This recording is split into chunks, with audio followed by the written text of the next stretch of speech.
Nous allons découvrir les fonctions affines, mais avant, on va se faire un petit rappel sur les fonctions linéaires. Rappelons-nous, une fonction linéaire, c'est une fonction de la forme g de x égale ax. Autrement dit, la fonction g est une machine. Lorsqu'on lui donne un nombre x, elle le multiplie par a et il en ressort l'image g de x égale a fois x. A s'appelle le coefficient de la fonction linéaire. Maintenant, parlons des fonctions affines. Une fonction affine, c'est une fonction de cette forme, f de x égale ax plus b. Autrement dit, si on met le nombre x dans cette machine, elle va le multiplier par a. Il en ressort un nombre auquel elle va ajouter b. Et pour finir, il en ressort l'image f de x qui est égale à a fois x plus b. Une fonction affine, c'est donc une grosse machine composée de deux machines, donc de deux étapes. La première étape, la fonction multiplie les nombres par le coefficient a. La deuxième étape, c'est qu'ensuite elle rajoute le nombre b. Regardons par exemple cette fonction affine. Elle commence par multiplier les nombres par 3 et ensuite elle rajoute 2. Son expression est donc f de x égale 3 fois x plus 2. Calculons l'image de 4. f de 4, pour le calculer, je remplace x par 4, ce qui me donne 3 fois 4 plus 2, ce qui fait 12 plus 2, 14. Calculons l'image de moins 1. f de moins 1, eh bien, c'est moins 1 que l'on multiplie par 3 et auquel on ajoute 2, ce qui nous fait moins 3 plus 2, ce qui fait moins 1. On va maintenant s'intéresser à la représentation graphique de cette fonction affine. Mais avant ça, on va revoir ce que donnait la représentation graphique d'une fonction linéaire, plus particulièrement de cette fonction linéaire que nous voyons en bleu, celle qui a pour coefficient 3. La voici, et voici son tableau de valeurs. Si je veux la représenter, chaque point que me permet de placer ce tableau de valeurs sera sur une droite qui passe par l'origine.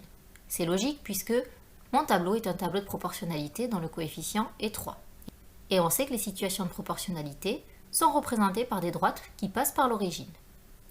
Maintenant, revenons sur notre fonction affine f, définie par f de x égale 3x plus 2. Je vais faire apparaître les images par la fonction f dans mon tableau, mais j'ai déjà fait une partie du travail. Tous les antécédents ont déjà été multipliés par 3 en bleu. Il me suffit maintenant de rajouter 2. Par exemple, tout à droite, pour calculer l'image de 2, j'ai déjà multiplié par 3 ce qui m'a donné 6. J'ajoute 2, ce qui donne 8. Ça me permet de placer un premier point de ma représentation graphique de la fonction f. Ce point, il est assez facile à placer puisqu'il me suffit de faire glisser le point que j'avais sur ma représentation graphique bleue de 2 unités. Et oui, puisque l'ordonnée n'est plus 6, mais 8. Passons maintenant à la colonne d'à côté. L'image de 1, c'est 5, j'ai rajouté 2, ce qui me permet de placer un point. L'ordonnée n'est plus 3, mais 2. Je fais monter de 2 unités mon ordonnée. Ainsi de suite. Le troisième point que je peux placer, d'abscisse 0, son ordonnée c'est 2, donc je monte de 2. Le suivant, ça sera pareil, on va monter de 2 le point que l'on avait sur la représentation graphique bleue, et pareil pour le dernier. En gros, tous les points que j'avais sur la représentation graphique de ma fonction linéaire en bleu vont monter de 2. Donc, je vais encore obtenir une droite, ce qui me permet de comprendre la propriété suivante.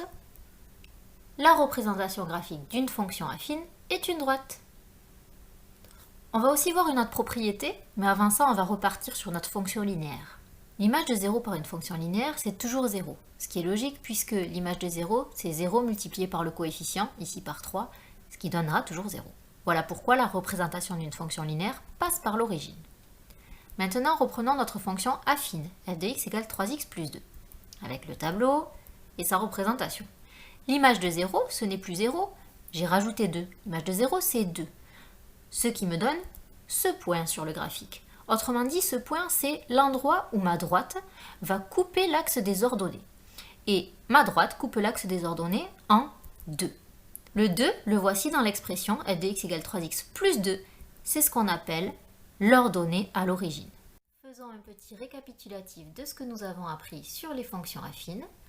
Elles sont de la forme f de x égale ax plus b. Le nombre a s'appelle le coefficient, comme pour les fonctions linéaires, et le nombre b s'appelle l'ordonnée à l'origine.